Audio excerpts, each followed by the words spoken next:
कि कुरान कायनात को जीने का सलीका सिखाने के लिए आया था, लेकिन आज कुरान को कब खोला जाता है? अगर किसी घर से कुरान पढ़ने की आवाज आती है तो लोग समझ जाते हैं शायद कोई मर गया है या कोई बीमार है या किसी के भूत उतारे जा रहे हैं, क्योंकि चंद खास मौकों के अलावा हमें कुरान पढ़ने की मोहलत और फुर्सत नहीं मिलती है। ये कड़वी सच्चाई है। हम न्यूज टाइम से टाइम देखते हैं, अखबार भी पढ़ लेते हैं, अगर नहीं खोल पाते तो कुरान नहीं खोल पाते। कई सारे नौजवान ये कहते हैं हमें आते ही नहीं पढ़ना। तो मैं पहले ये मशवरा दूंगा कि तालीम के लिए कोई उम्र खास नहीं है। महबूब अलैहिस्सलाम ने फरमाया था माँ की गोद से लेके कब्र तक इल्म सीखो, लेकिन हमारी कौम जितना जोर इस दीन के अंदर इल्म सीखने पर दिया गया, उतनी ही हमारी कौम इल्म सीखने में पीछे है। आप अंदाजा लगाएं, कोई माँ बाप अपने बच्चे को हाई स्कूल पढ़ा लेते हैं ना तो कहते हैं बहुत पढ़ गया भाई लल्ला, जबकि हाई स्कूल ये बुनियाद है आगे बढ़ने की, पहली सीढ़ी होती है कामयाबी की। हम हाई स्कूल पे रोक के बंदे को कहते हैं हम दुकान कर ले। और इल्म दीन का जहां तक सवाल है, नादरा पढ़ाते हैं वो भी कैसे साला हमारा जाका। और माँ बहन है, अल्लाह माफ करे, इन्हें कुरान पढ़ते सुन लो तो चक्कर आ जाए। दादी पोती बन गई, नानी बन गई, लेकिन अभी तक अलिफ लाम ज़बर अल है मीम ज़बर हम अभी हिज्जे ही चल रहे हैं, वो ही खत्म नहीं हुए पूरी जिंदगी में। याद रखिएगा एक बात जहन में बहुत पक्के तरीके से, कुरान पढ़ने का फायदा तब होता है जब कुरान को तजवीद से पढ़ा जाता है।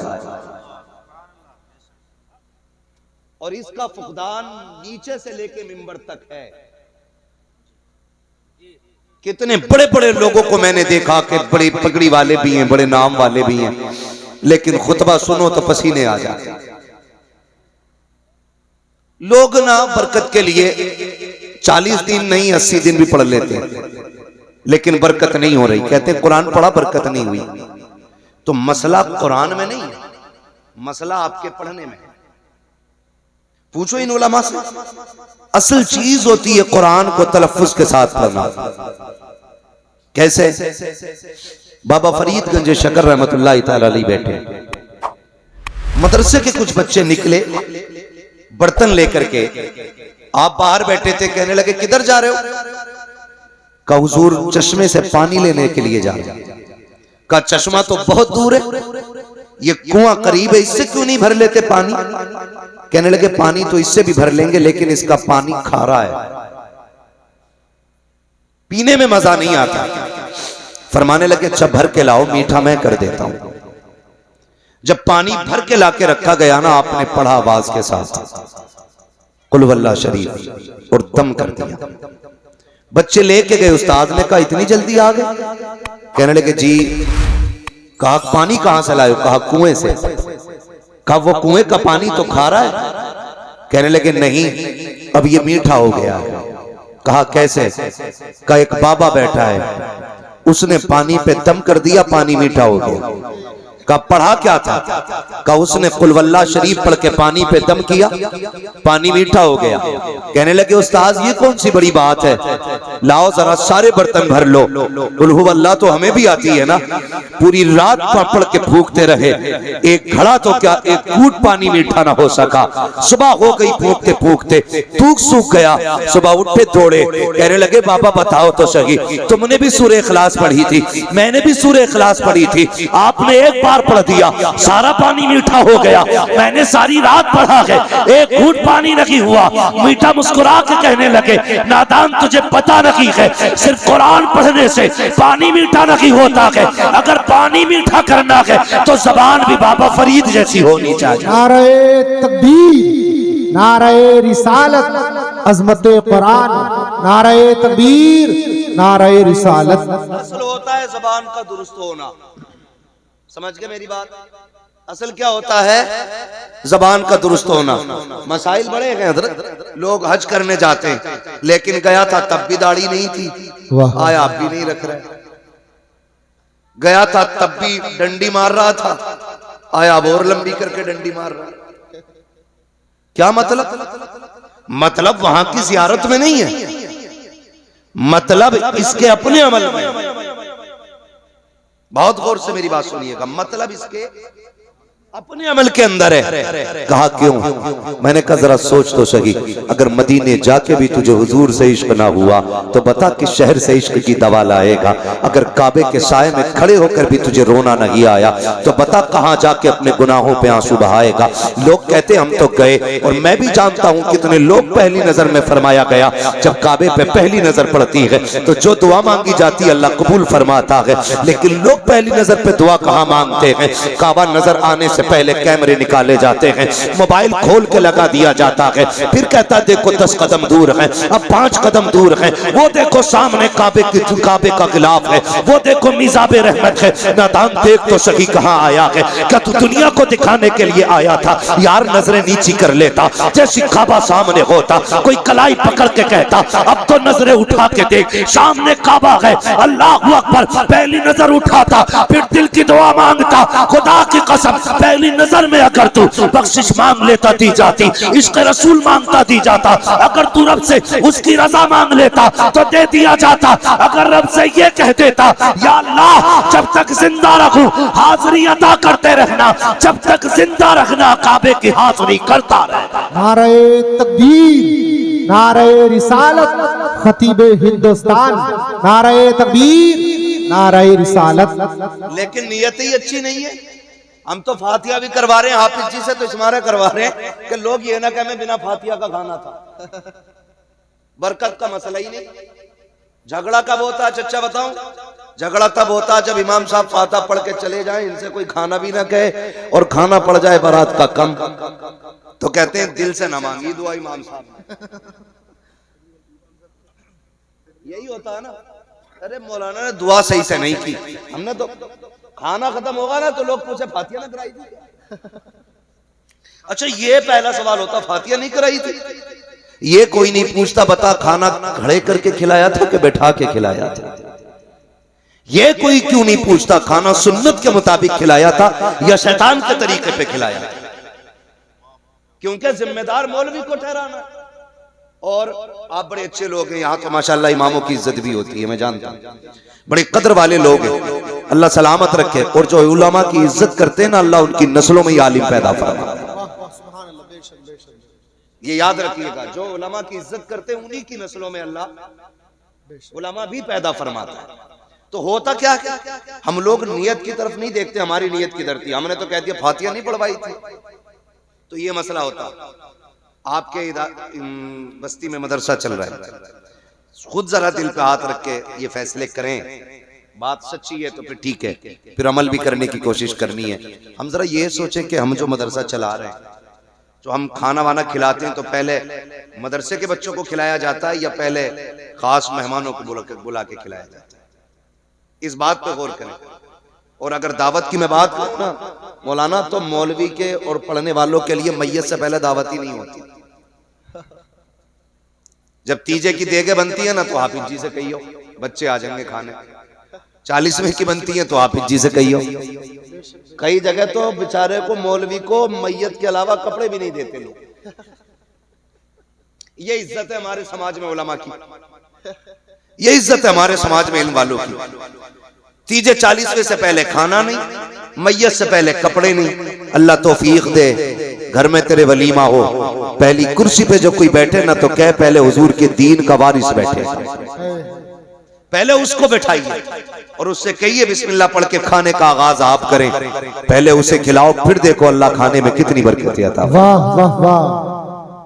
हम ये तो चाहते हैं कि हम मुअज़्ज़ज़ बने, हम ये तो चाहते हैं हमारी इज्जत हो, लेकिन हम ये क्यों नहीं चाहते हैं कि हम भी आलिम बने?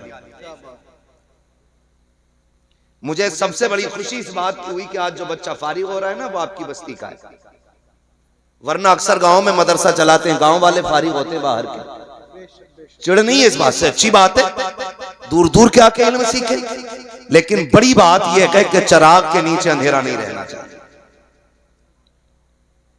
ये असल बात है कि चिराग के नीचे अंधेरा नहीं रहना चाहिए, जबकि चिराग ही के नीचे सबसे ज्यादा अंधेरा रहता है। अल्लाह आपको सलामत रखे। पढ़ाइए अपने बच्चों को, दीन सिखाइए। आप अंदाजा नहीं लगाते, कभी सोचा करें कुरान कितना अहम था हमारे लिए, कितना जरूरी था हमारे लिए।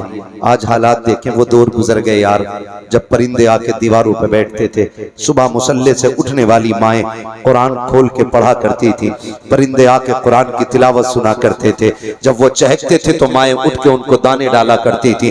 वो तिलावत सुन के भी जाते थे, दुआएं दे के भी जाया करते थे। हमारे घरों में बरकतें होती थी। तब लोग 100-150 नहीं, 10-20 नहीं, 2.5 रुपए कमाने वाले लोग इज्जत और शान से जिया करते थे।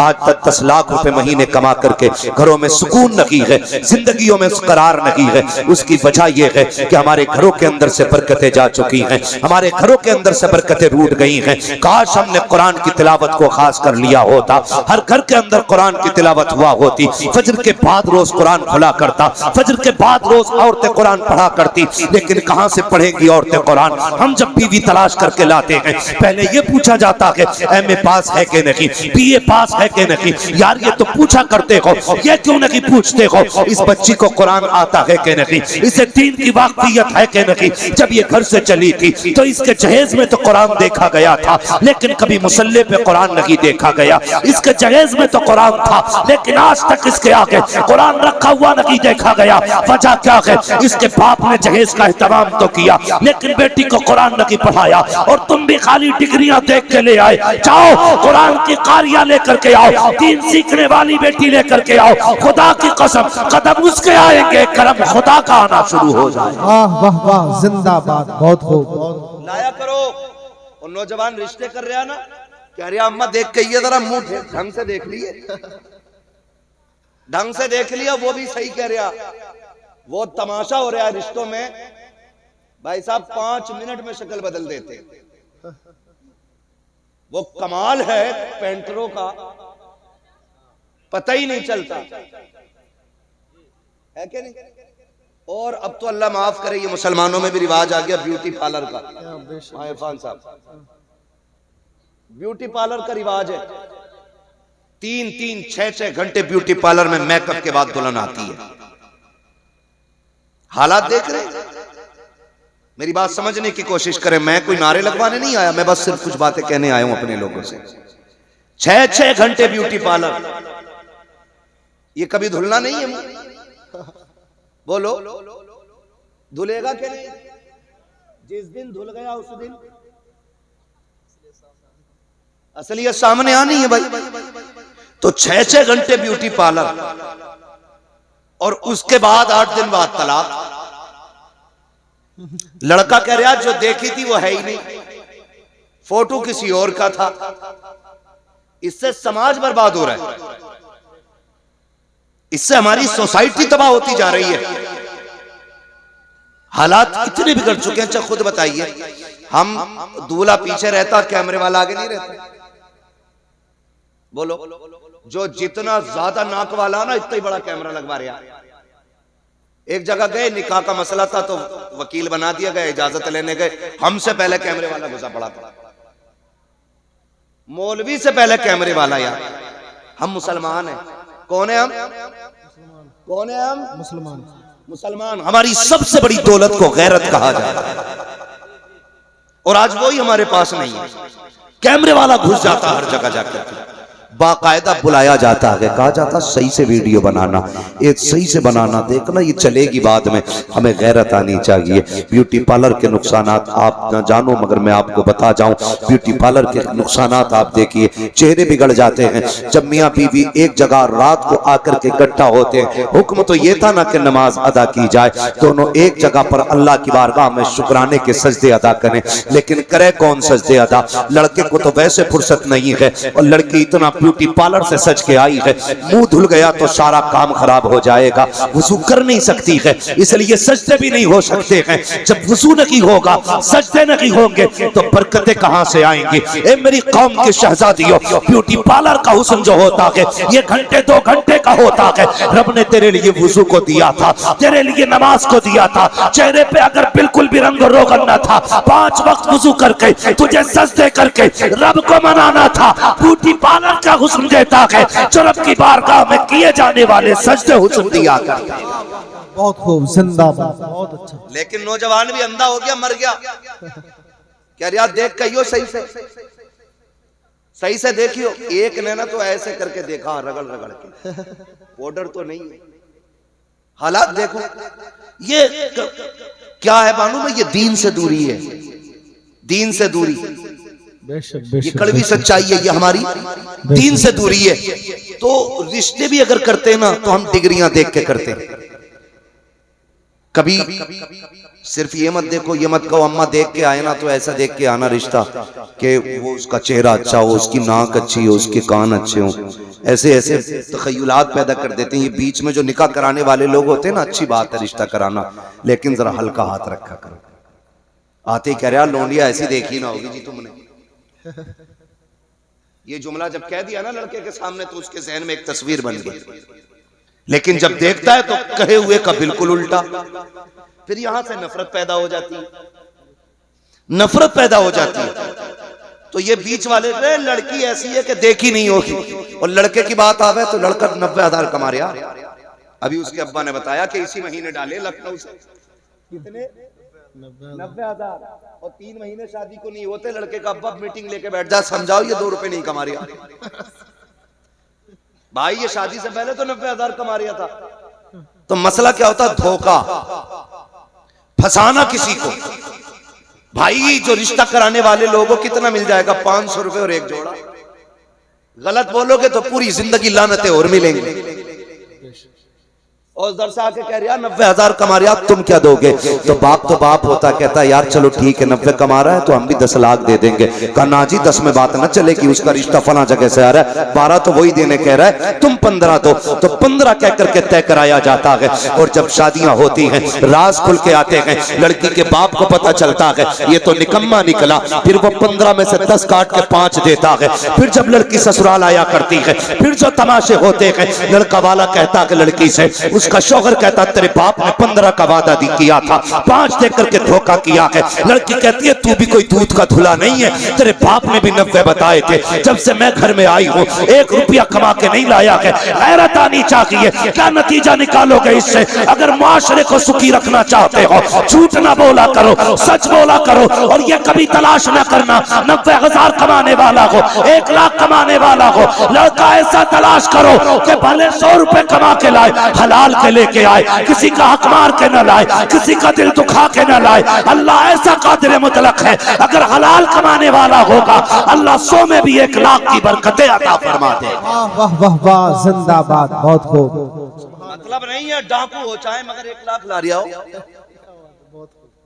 हाँ, मगर अल्लाह भी ऐसा कादिर मुतलक है, लाओ कौन सा डाकू लाओगे निकाल के बड़ा बनेगा। 1 थोड़ा कमर में निकाल देता है, 1 थोड़ा जमीन बिकवा देता है, 1 थोड़ा जमीन बिकवा देता है। वरना तुम नहीं जानते, बुरा ना मानना। अमीर अक्सर कैसे जाते? Brain tumour, brain haemorrhage, cancer, फालिज। गरीब बुखार आया निकल ली,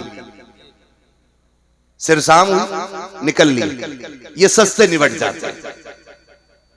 खुदारा रब से रिस्क हलाल मांगो। और दुल्हन देखो तो पढ़ी लिखी, दीनदार, और दामाद देखो तो वो भी दीनदार। अब तो लोग ना बुंदे वाला दामाद ज्यादा पसंद करते हैं। हाँ, बुंदे वाला दामाद क्यों भाई? ये ज्यादा काबिल है क्या? क्या मसला बुंदे वाले का? दाढ़ी में कट निकले हुए। हाँ, अब कट तो हजरत अल्लाह माफ करे, एक तो बिच कपड़ा बनवाए ज्यादा सब। बिच कपड़े हैं बहुत सारे, पीछे से बिच कपड़ा पूछ उसकी। यहाँ दूर से देखने में लग रहा कोई जानवर बैठा है इसके सर पे, और बड़ा अच्छा मुस्कुराता हुआ आ रहा। मैंने शर्म करिया, और दाढ़ी में एक ने ऐसे कट मारा जैसे इसके टांके भरे हुए, जैसे पुरानी चोट होती है ना, तो कभी कभी पुराने निशानात चोट के ऐसे होते हैं कि बाल ही नहीं जमते, ऐसा मारा कट दाढ़ी में। मैंने कहा एक्सीडेंट हुआ होगा, यहां से फट गया होगा। करीब से देखा तो मुड़े हुए थे बाल। हालात है। दमाद किसका? बब्बन का, छन का, जुम्मन का। यही मसला चल रहा है यार। एक बात तो सुनो, और लड़कों तुमसे भी गुजारिश है, ज्यादा मालदार ससुर भी मत ढूंढना। दोनों बातें मैं असल बात कह के जा रहा हूं, दीनदार लड़की तलाश करो। मगर रिश्ते अल्लाह माफ करे, कह रहा बड़े लोगों में इसलिए रिश्ता किया ताकि थोड़ी सी अपनी भी दैल हो। और वो भी कह रहे दमाद ऐसा होना चाहिए जो चले तो कुछ धमक होनी चाहिए। इतना धमकदार ढूंढ लिया, ससुर खुद परेशान है। फिर कह रहा तावीज दे दो, उसकी दमक से ससुर परेशान। का ऐसा दमाद चाहिए जिसके सामने कोई ना टिके। अब ससुर भी सामने टिकने तैयार नहीं, बीवी भी सामने टिकने तैयार नहीं। मारा मारा फिर रहा तावीजों के लिए। क्यों लगा रखे हो ये चक्कर? तुमने एक फैसला गलत किया है। दीनदार तलाश करना था घराना, अल्लाह रसूल से प्यार करने वाला ढूंढना था दमाद। तुम्हें ऐसा दमाद ढूंढना था जो 5 वक्त का नमाजी हो, इसलिए कि जो अल्लाह का हक अदा कर सकता है वो तेरी बेटी का भी हक अदा कर सकता है। और जो रब से नहीं डर सकता वो अपने ससुर से कैसे डर सकता है? सुभान अल्लाह, सुभान अल्लाह, बहुत खूब, जिंदाबाद। बहुत अच्छा कहने। अरे हाफिज जी हैं खाली, हाफिज जी को लोनिया न दे, हाफिज जी हैं खाली, मर के दे, यही हाफिज जी काम आ। हाँ जी, दुआएं मांगा करो अल्लाह नस्लों में आलिम पैदा करे। ये खुश नसीबी होती है जिसकी नस्ल में आलिम पैदा हो जाता है। वरना जिन घरानों में आलिम नहीं होते ना, तो हालात देखते हो, सर में दर्द हो तो पानी मौलाना से पढ़वा के लाओ, बुखार हो तो पानी इमाम साहब से पढ़वा के लाओ, और दम निकलने लगे अल्लाह सबकी रूह निकालने के मामलात आसान फरमाए। इतना मुश्किल होता वहाँ मुनाजिर साहब, इतना मुश्किल होता है कि जब रूह निकलना शुरू होती है ना तो टखनों में अटकती है, घुटनों में अटकती है, कमर में जाकर रुक जाती है, फिर सीने पे आके जब रूह अटकती है तो बड़ा मुश्किल मंजिल होता है। मुश्किल मंजर होता है जब रूह सीने में आके अटक जाती है। जब गले पे जाके रूह का काम रुकता है ना, खुदा की कसम मैंने लोगों को जमीन से तड़प में उठते हुए देखा है, तड़पते हुए देखा। फिर कहते हैं लाओ कोई गिलास उठाओ, मौलाना से पानी पढ़वाओ। बच्चा गली गली घूम रहा है लेकिन कोई पढ़ने वाला नहीं मिल रहा है। कोई मिल भी गया का जल्दी पढ़ दो, अब्बा का इंतकाल होने वाला है, रूह नहीं निकल रही है। पानी पढ़ दिया गया, बच्चा लेकर के आ गया, लेकिन पानी हलक के अंदर गया ना गया। बड़ा मुश्किल मंजिल होता है। क्या कि अच्छा हो कि तेरा बेटा अगर कुरान का कारी हो, आलिम दीन हो, रूह निकलने का काम शुरू हो, इधर ये कुरान पढ़ना शुरू कर दे। खुदा की कसम जहां जहां रुकने का मंजर रूह का आएगा, जो मकाम रूह के ठहरने के हैं, जब उन पे पहुंचेगी और तेरा बेटा यासीन की तिलावत करता होगा, फरिश्ते कानों के अंदर मुबारकबादियां देते होंगे, रूह कैसे निकल जाएगी पता भी नहीं चलेगा। इधर कुरान की तिलावत होती रहेगी, उधर जन्नत का सफर आसान होगा। नारे तकबीर, नारे रिसालत, जश्ने दस्तार बंदी, नारे तकबीर, नारे रिसालत। कुरान के आदी बने, पढ़ेंगे इंशाअल्लाह कुरान, सारे बोले इंशाअल्लाह। और जिन्हें पढ़ना नहीं आता वो कुरान देखने की आदत डाले। हर घर में कुरान होगा कि नहीं? होगा कि नहीं? हर घर में, हर घर में कुरान। और कुरान का मामला तो ये कि बंदे 5 है तो मोबाइल 8 है। बंदे 5 है, कुरान तो ही रखे, और वो भी नहीं खुलते कभी। और मोबाइल 2 मिनट कोई भी अपना मैं हूं आपको छोड़ के दिखा दे, मिलेगा ही नहीं फ्री। जिसके हाथ लग जाएगा वही चलाना शुरू कर देगा। लेकिन कुरान 2 रखे, कोई खोलने वाला नहीं। जहेज में कुरान आ जाए तो सास कहती है कुरान तो कई अच्छे, इसे मस्जिद में पहुंचा दो। फ्रिज को संभाल के रखेगी, टीवी को संभाल के रखेगी, गाड़ी को साफ कराएगी, सारी चीजों पे सफाई कराएगी। कुरान की बारी आ गई, मस्जिद में पहुंचा दो। 2 ही है, उन्हें कोई ना खोलता। ये गैरत की बात है। जब कुरान घर में रखने की जगह ना हो, समझ लेना कयामत आने वाली। ये है हमारा कुरान से प्यार, ये है हमारी कुरान से मोहब्बत, कि हमारे घर के अंदर कुरान के लिए जगह नहीं रही। क्या कुरान कहता नहीं होगा मालिक ये मुझे खोलते तक नहीं है, ये मुझे पढ़ते तक नहीं है? कुरान सिर्फ तीजे 40वें तक के लिए था।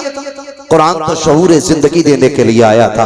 कुरान से इश्क करो, यहाँ भी सिला देगा वहां भी सिला देगा। आओ तुम्हें बताऊं, अल्लाह अकबर। एक बहुत बड़ा शराबी था, बहुत बड़ा शराबी, इतना बड़ा मशहूर शराबी था कि इंतकाल हुआ, कोई दफन करने उसको नहीं आ रहा था, कोई हाथ लगाने उसको नहीं आ रहा था। रिश्तेदारों ने यह सोचा अगर दफन नहीं किया गया तो इसकी लाश सड़ जाएगी, बदबू फैलेगी, चलो उठा के कब्रिस्तान के गड्ढे में डाल आओ। ये सोच करके रिश्तेदार लेकर के गए। कुछ लोग शामिल हो गए जनाजे में मिट्टी देने के लिए। जब मिट्टी दे करके वापस पलटने लगे, पूरे कब्रिस्तान में मुश्को अंबर की खुशबू आने लग गई थी। लोग हैरत में थे, ये क्या मामला है, ये खुशबू कहां से आ रही है। लोग पलटे उधर जिधर से आ रही थी। जाके देखा उसी कब्र की मिट्टी उठाई जिसके अंदर शराबी को दफनाया था। जब सूंघा तो उसकी कब्र से मुश्क की खुशबू आ रही थी। दौड़े लग गई लोगों की उसके घर की तरफ, कहने लगे यार शराबी तो बड़ा था, बड़ा पापी था, इसकी कब्र से खुशबू कैसे आ रही है। घर गए, बेटी के भी आंसू सूखे न थे। जाके पूछा बता तो सही बेटी तेरे बाप ने कौन सी नेकी की थी। बच्ची ने आंसू साफ किए। कहा मजाक कर रहे हो। कहा मजाक तो नहीं है, बता तो सही तेरे बाप की नेकी क्या थी। कहा हुआ क्या है। कहा आज जब दफना के लौट रहे थे उसकी कब्र से मुश्क की खुशबू आ रही थी। कहा मेरा बाप शराबी था, मेरा बाप गुनाहगार था। कहा बेटी ये हम भी जानते हैं, लेकिन ये बता नेकी क्या की थी। उसने कहा नेकी तो कोई याद नहीं है, लेकिन इतना मुझे याद आ रहा है जब कभी नशा उतरा करता था तो मेरा बाप गुस्ल करता था, वुजू करके गुस्ल करके खुशबू लगा के आता था, और ये जो सामने कुरान रखा है वो इसको उठा के गोद में लेके बैठ जाता था। मेरे बाप को कुरान पढ़ना नहीं आता था, लेकिन जब कुरान खोलता था तो रोना शुरू कर देता था। कहता था मेरे मालिक मुझे तेरा कुरान पढ़ना नहीं आता, मैं वो बदनसीब बंदा हूँ जिसे कुरान की तिलावत नहीं आती। का ये कहता रहता, रोता रहता, और कभी कभी तो इतना बेकरार हो जाता कि उंगलियां रखता आयतों पे और कहता मालिक ये मैं नहीं जानता ये क्या लिखा है, लेकिन जो भी लिखा है सच लिखा है। ये क्या कहा गया है मुझे नहीं पता है, लेकिन जो भी तूने कहा है सच कहा है। का इतना मुझे याद है लोगों की चीखें निकल गई, कहने लगे वाह रे मालिक अगर कुरान से प्यार करने वाला तेरा इतना प्यारा हो सकता है तो कुरान पढ़ने वाला तेरा कितना प्यारा हो सकता है। नारे तकबीर, नारे रिसालत, अजमत कुरान, नारे तकबीर, नारे रिसालत। भाई कम से कम अगर कुरान पढ़ना नहीं आता तो कुरान को देख के चूम लिया करो, चूम लिया करो, उसकी ज़ियारत किया करो, उसे सीने से लगाया करो।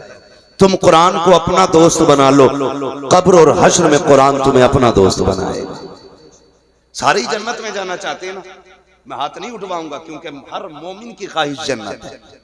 और मेरे हुजूर ने फरमाया था जब भी हाथ उठा करें तो अल्लाह से जन्नत मांग लिया करो, ये जन्नत मांग लिया करो।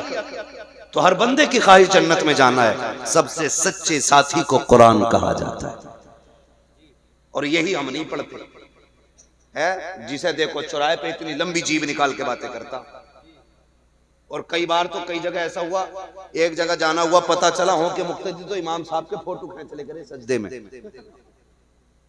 कि देखो जी पैर हिल गया था तुम्हारा। कम थोड़े ही फोटो खींच के अंदर दिखा रहे तो कोई यकीन ना हो तुम्हें। देखो अरे यार तू सजदा कर रहा था कि फोटो खींच रहा था। अपने अपने अमल के बारे में सोचे, अपने अमल के बारे में हर बंदा ये सोचे यार मेरे अमल बेहतर होने चाहिए। हर शख्स की ये ख्वाहिश होनी चाहिए मेरा अमल बेहतर होना चाहिए। कोशिश ये किया करो क़यामत के दिन मैं बख्शा जाऊं, मेरा काम बन जाए। लेकिन मसला ये नहीं है, हमने जो जिंदगी समझी है ना, हम तो ये सोचते हैं जिसके पास गाड़ी है बंगला है वही कामयाब है। नहीं, जिसके सीने में कुरान की मोहब्बत है वो बड़ा कामयाब है, बड़ा कामयाब है। फरमाया गया जब हाफिज कुरान का जनाजा उठता है ना, अल्लाह हुक्म देता कब्र को, खबरदार मेरे कुरान का हाफिज आ रहा है, एक बाल को भी हाथ न लगा देना। जमीन वादा करती है मालिक मुझे तेरी इज्जत की कसम जैसा मेरे सीने में आएगा वैसे ही कयामत के दिन पेश कर दूंगी। ये इज्जतें किसे मिल रही हैं? कुरान वालों। लेकिन कुरान भी आसानी से नहीं आता, बड़ी मेहनत होती है कुरान पढ़ने पढ़ाने की। हम लोग तो ये सोचते हैं ना 100 रुपए दे दिए और काम हो गया हाफिज जी। ये मदरसा चलाने वालों से पूछो कितनी मेहनत से मदरसा चलता है। खुदा की कसम मदरसे के मुतवल्ली को, सेक्रेटरी को अपने बच्चों की इतनी फिक्र नहीं होती है जितनी मदरसे की फिक्र होती है। ये यकीन कर लीजिएगा आप मेरी बात का। इतनी फिक्र नहीं होती अपने बच्चों की जितनी मदरसों के बच्चों की फिक्र होती है। तनख्वाह की फिक्र होती है, महीने के खर्च की फिक्र होती है, लेकिन कुछ लोगों को यही फिक्र रहती है इसे फंसावे कैसे। हाँ? ये भी एक फिक्र रहती है, इन्हें फंसाया कैसे जाए, ये सबसे बड़ी फिक्र लगी रहती है। और हिसाब लगा रहे, हाँ निशान मार के कहेगा कैसा प्लास्टर कराया, ये कैसा प्लास्टर कराया है, छुट रहा सस्ता वाला करा दिया होगा। मगर हालात हमारे क्या, हमारे घर की एक लाइट फ्यूज हो जाए ना तो 1 घंटे के अंदर मिस्त्री आएगा और ठीक करके जाएगा। मस्जिद मदरसों की लाइटें बंद हुए महीने बीत जाते हैं, कोई देखने नहीं है। ये कड़वी सच्चाई है, महीने बीत जाते हैं, कोई देखने नहीं आता। मैं तो सलाम करूंगा उस बाप को जिसने बेटे को कुरान का कारी बनाया है। वो माए मुकद्दर वाली है जिन माओं ने अपने बेटों को हाफिज बनाया। वो बहन नसीबों वाली है जिसने ऐसे भाई को रोटी खिलाई कि जिसने कुरान की दौलत अपने सीने में उतारी है। और ये देखना, ये सारे लोग इसके बदले में इंशाअल्लाह जन्नत में जाएंगे। इतनी बड़ी दौलत है, वरना औलाद किसे प्यारी नहीं होती है बताओ। हर माँ बाप को औलाद जो अपने माँ बाप के प्यारे वही बोले औलाद। अब तो सारे प्यारे बन गए, जब तक मतलब की नहीं आए बंदा बोलना ही नहीं चाहता। सारी औलाद माँ बाप की प्यारी होती है। और जब लड़की पैदा होती है तो भले ही मुंह उतर जाए, लड़का पैदा हो जाए मानो यामीन साहब तो लड्डू इससे पतला नहीं बटता। यही है ना। और खुशी भी होती है, लड्डू बटते भी हैं और बटने भी चाहिए, क्योंकि जिससे नस्ल चलती है वो भी कोई आम चीज नहीं है। नस्ल भी अल्लाह नसीबों से चला। मैं बेटों की मुखालफत नहीं कर रहा हूं, लेकिन कुछ बताना चाह रहा हूं आपको। बेटा पैदा हो, विलादत से 1-2 दिन पहले या 1 घंटा पहले ही बुकिंग हो जाती है। भाई 10 किलो लड्डू बनने। कितने? बोलो यार, बोलो, सो मत। 10 किलो बनने। और इत्तेफाक से हॉस्पिटल से खबर आ जाए कि बेटी आई है, 5 मिनट हजरत फोन स्विच ऑफ करके लेट जा। लड्डू वाला फोन कर रहा है, ये कब जाएंगे? बोले तू ही खा ले। अरे बनवाए क्यों थे? कह रहा हमने तो सोचा लड़का पैदा होगा, डॉक्टर भी कह रहा था, लेकिन लड़की आई है। तो बोला क्या हो गया? तो बोले अब तो पानी ना उतर रहा, हालत से लड्डू की बात कर। ये मुसीबत आने लगती है लोगों के चेहरे पे, और ये खुद लाई हुई मुसीबत है। अल्लाह की तरफ से तो बेटियों के साथ रहमत आया करती है। तो बेटा पैदा होता, लड्डू बटते क्यों? इसलिए कि बेटा बाप के बुढ़ापे का सहारा होता है। आ गई इतनी बात समझ में? बेटा बाप के बुढ़ापे का सहारा होता है। सारे बोले सहारा होता है। बेशक जाना, खाली बैठ के नहीं कहना है। यहाँ पे मुझे आज सिर्फ जो है तालीम पे बात करनी है, मदरसे से बात करनी है, वरना मैं उधर जाता तो इंशाअल्लाह एक पूरा पेंट करके जाता आपको। बेटा बाप के बुढ़ापे का सहारा होता है, और होना भी चाहिए। भाई कोई बंदा एक पेड़ लगाता है तो फिर उम्मीद होती है कि इस पे फल आएंगे। वो कहा था किसी ने, पेड़ उम्मीदों का ये सोच के काटा ना गया, फल ना आ पाएंगे इस पे तो हवा ही देगा। अगर दरख्त फल भी ना दे, साया तो फिर भी देता है ना।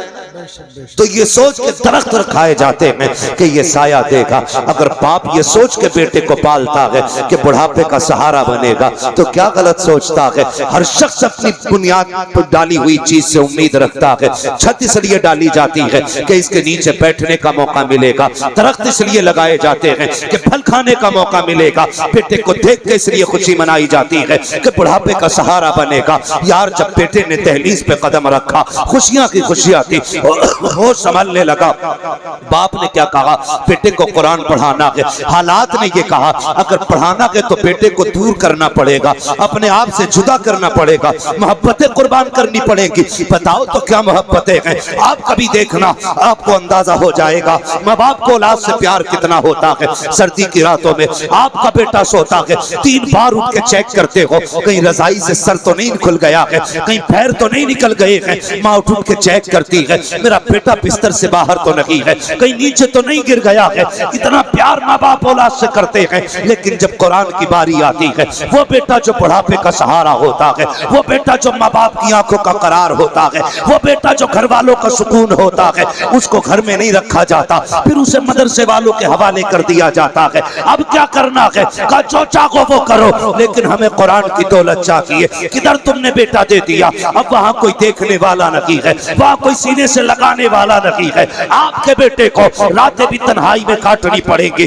दिन भी मुश्किल में काटना पड़ेगा, लेकिन बताओ तो सही, ये सऊबतें किसके लिए थी? तो कहना पड़ेगा कुरान के लिए। ये मोहब्बतें किसके लिए थी? कहना पड़ेगा कुरान के लिए। ये कुर्बानियां किसके लिए है? कुरान के लिए। यूं ही कोई कुरान का कारी नहीं बन जाता। एक माँ ने बेटे की जुदाई बर्दाश्त की है, जब कुरान की दौलत सीने में आई है। बाप ने बेटे को जिगर से दूर किया है, तब कुरान की दौलत सीने में आई है। बहन ने भाई को रुखसत किया है, तब कुरान सीने में आया है। और खुदा की कसम, जाओ मदरसों को जाकर के देखो, मदरसे जाके कितने गरीब क्यों ना हो, अपने इदारे का जायजा लो जा करके। जितने तलबा पढ़ते होंगे, नीचे बैठ के पढ़ते होंगे, वुजू करने के लिए ठंडा पानी होगा, लेकिन एक तारीख बता दो अपने इदारे की, कोई सर्दी की वजह से मर गया हो, कोई ठिठुर के मर गया हो, कोई सर्दी की वजह से नहीं मरा, किसी को बीमारी नहीं लगी है फर्श पे बैठने से। वरना हमने बड़े बड़ों को देखा है, अगर जमीन पे नंगे पैर चल लेते हैं तो कभी सिर शाम हो जाती है, कभी फेफड़े जाम हो जाते हैं,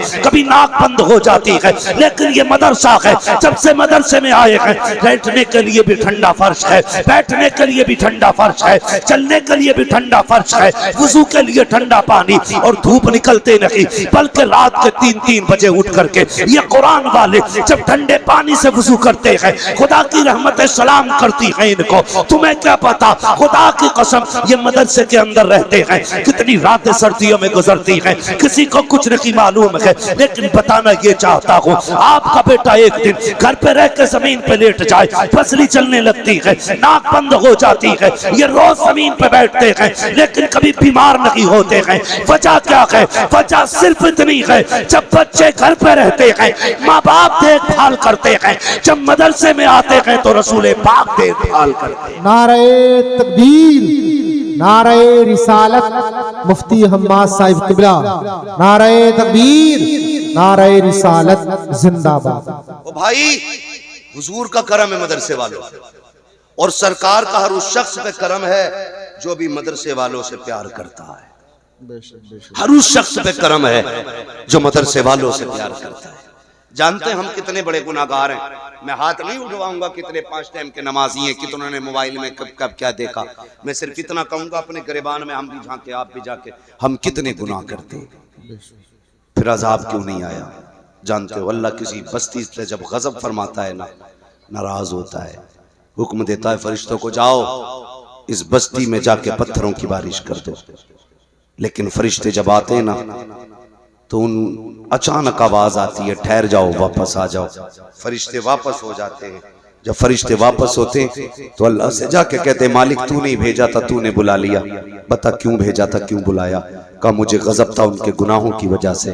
कहा फिर वापस क्यों बुलाया? कहा रात के 3 बजे मेरे बंदों में से एक 10 साल के बच्चे ने कुरान खोल लिया, उसने बिस्मिल्लाह पढ़ी है, मेरी रहमत जोश में आ गई है, मैंने सारी बस्ती वालों के गुनाह उसके कुरान की वजह से माफ फरमा दिए। एक बंदा कुरान पढ़े तो इतनी अल्लाह बरकतें अता करता है, और जिस बस्ती में सैकड़ों बैठ करके रोज कुरान खोलते हो, है कोई अंदाजा? कोई अंदाजा नहीं लगा सकते। सैकड़ों लोग जहां बैठ के दिन में 1000 मरतबा औज़ बिल्लाह और बिस्मिल्लाह पढ़ते हो, अल्लाह कितनी बरकतें अता फरमाता होगा।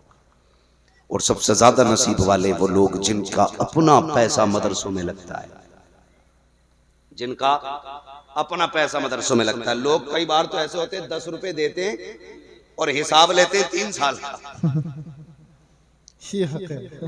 10 रुपए की रसीद कटेगी, ठीक है, और फिर पता क्या कहते हैं, ये साहब मुतवल्ली साहब से हिसाब दिलवाओ हमें।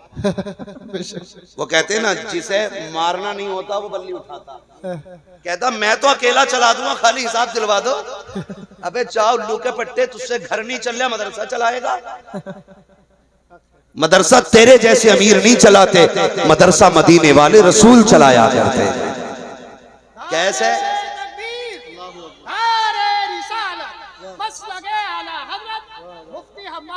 किबला, ख्वाजा का हिंदुस्तान, हिंदुस्तान का सुल्तान। चलिए कोई बात नहीं, नाराज माशाल्लाह, अल्लाह सलामत रखे, कोई बात नहीं बच्चे। जिसे कोई इज्जत ना दिया करे उसे आप सब इज्जत दिया करें, ये नहीं, कुछ नहीं होना चाहिए। सारे ही अल्लाह के बंदे। अगर इसका दिमाग थोड़ा लूज है तो इसका मतलब ये नहीं है कि तुम जिब्रील हो गए हो। सब अल्लाह की कुदरत है। किसी को ज़हीन बनाया उसने, किसी को कुछ दिया, ये सब उसकी कुदरत के करिश्मे। बंदे सारे ही अल्लाह के होते हैं, तो थोड़ा सा जरा कंट्रोल किया करें। ठीक है जी, तवज्जो है आप लोगों की जो मैं कह रहा था आपसे। तो वो हिसाब लेता जो 10 रुपए देता है, और जिसका काम दीन की खिदमत होता है बेचारा वो मुंह से ही नहीं बोलता, वो मुंह से ही नहीं बोलता बेचारा, काम करे जा रहा। वो क्या कहता, यार मेरा काम देना था मैंने दे दिया, अब ये क्या करेगा ये जाने और अल्लाह जाने। यही होता है ना। और हालात अल्लाह माफ करे, लॉकडाउन लगा था तुम्हारे गांव में? ना लगा ना लॉकडाउन? पूरे भारत में लॉकडाउन था। तो चलो बिजनेसमैनों का बिजनेस बंद था, सर्विसमैनों की नौकरियों की छुट्टी थी, तनख्वाहें रुक गई थी। मदरसे वाले बेचारे किसानों के पास गए ना कि चंदा दे दो, तो कह रहे दिख न रहा लॉकडाउन चल रहा, तेरी फसल तो पूरी आई भाई। बहाना ढूंढ रहे, बहाना कि यार लॉकडाउन है। अरे भाई तेरा काय का लॉकडाउन है? तेरा गेहूं भी कटा, धान भी कटा, गन्ना भी बिका, सब कुछ हुआ ना। किसानों को और ज्यादा देना चाहिए था। हाँ, फायदा क्या हुआ मैं खुद जानता हूं, मैं भी गांव का रहने वाला हूं। कभी किसी की मजबूरी का जिंदगी में फायदा ना उठाना। जब लोग मजदूरी करने वाले लोग थे, शहरों में काम बंद हो गए ना, तो जमींदारों ने 50-50 रुपए में उनसे नलाइयां कराई हैं। गलत कह रहा हूं मैं? लगा दिया 50-50 रुपए में नलाइयां कराई हैं।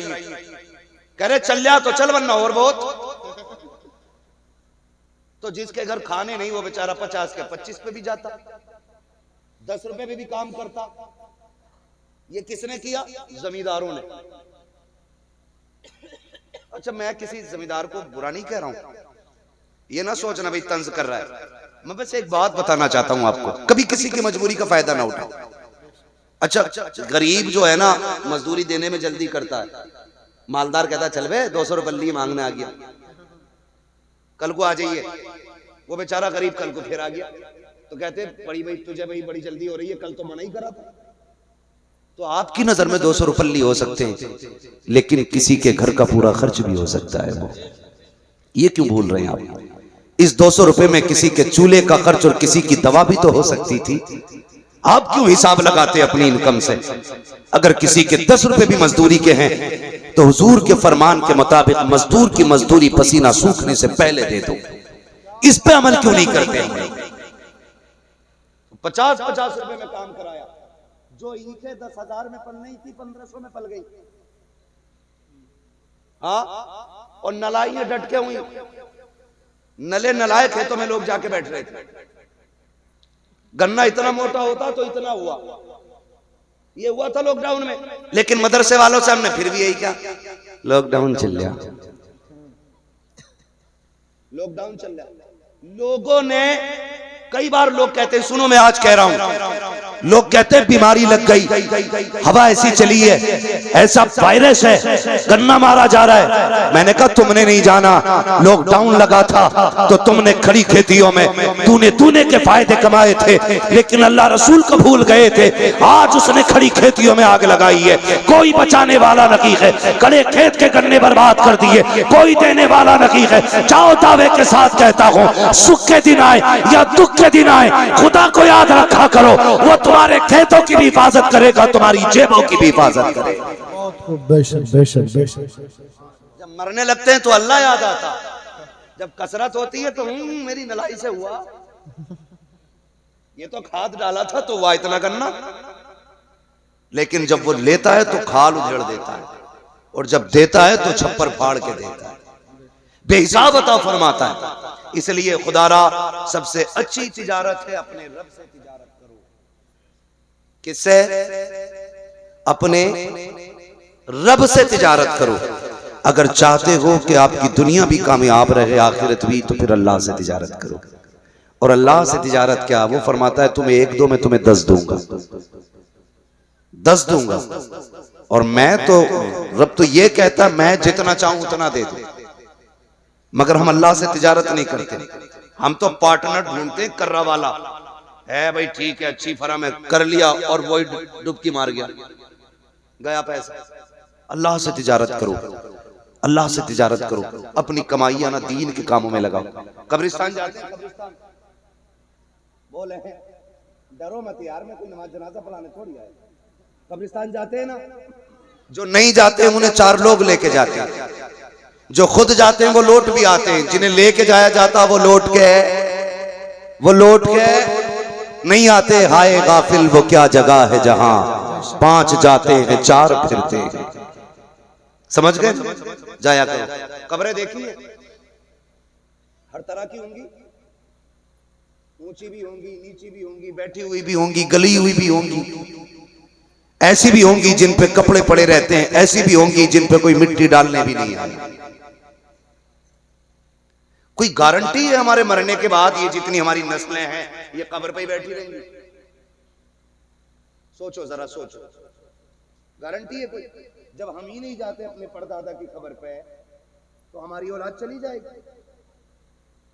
आने वाला दौर और नाजुक दौर है यार, कोई नहीं आने वाला, इसलिए अपनी आखिरत का इंतजाम खुद कर जाओ। किसको करना है? खुद करना है। आखिरत और कब्र का इंतजाम हमें खुद करना है। लल्ला का इंतजाम कर दिया, मरने के बाद बीवी का इंतजाम कर दिया, मरने के बाद बच्चों का इंतजाम कर दिया, मरने के बाद अपना भी कुछ किया। इस धोखे में रहते हैं कि लल्ला आएगा शबे कदर में बख्शवा देगा, शबे बारात में आएगा बख्शवा देगा, लेकिन हकीकत क्या है जानते हैं? शबे कदर में भी आगा सिर्फ अगरबत्ती या मोमबत्ती जला के निकल लेगा, इससे ज्यादा कुछ नहीं करेगा। हम सुन्नियों के अंदर क्या, अब तो कब्रिस्तान में लाइट लगाई जाती है और लोग आते निकल लेते हैं, आते निकल लेते हैं। अंदर से अगर मुर्दों की आवाज सुन पाते तो वो कहते हैं एक बात बताओ, ये लगाई क्यों है? ये तो तुम्हें उजाला दे रहे हैं, हमारे लिए क्या किया तुमने? अंदर के लिए कुछ किया? कुछ लोग कहते हैं जा भाई ड्यूटी लगाते हैं, तू भाई मेरे बाप की कब्र की घास खो दी है। ये मतलब जो राहत मिल रही थी ना हरियाली से, वो भी खुदवा दी, वो भी खुदवा दी। कुछ तो चूना फेर देते, ऐसी भी हमने कब्रें देखी हैं अपने सुन्नियों में, चूना फेर देते हैं अब्बा की कब्र पे। क्यों? छठी हो रही है अब्बा की, कब्रें साफ हो रही हैं, लाइटें लगा दी। और भाई जरा सोच तो सकी, एक नहीं 1 लाख लाइटें ऊपर लगा दो, अंदर कोई फायदा नहीं पहुंचने वाला। 1000 कैंडल लगा दो, कोई फायदा नहीं होने वाला है। अंदर उजाला कैसे होगा इसके बारे में सोचा करो। हर बेटे से गुजारिश है, ऊपर लाइट लगाना या मत लगाना, मोमबत्ती लगाना या मत लगाना, अगरबत्ती लगाना या मत लगाना, ये तुम्हारी मर्जी है। अगर बाप की कब्र को रोशन करना चाहते हो तो कुरान सीख लो, कब्र पे आओ, एक तो सूरत पढ़ो, हाथ उठा के बाप की रूह को बख्श दो। ऊपर उजाला हो न हो, तेरे बाप की कब्र के अंदर अल्लाह उजाला अता फरमा दे। बहुत खूब, जिंदाबाद।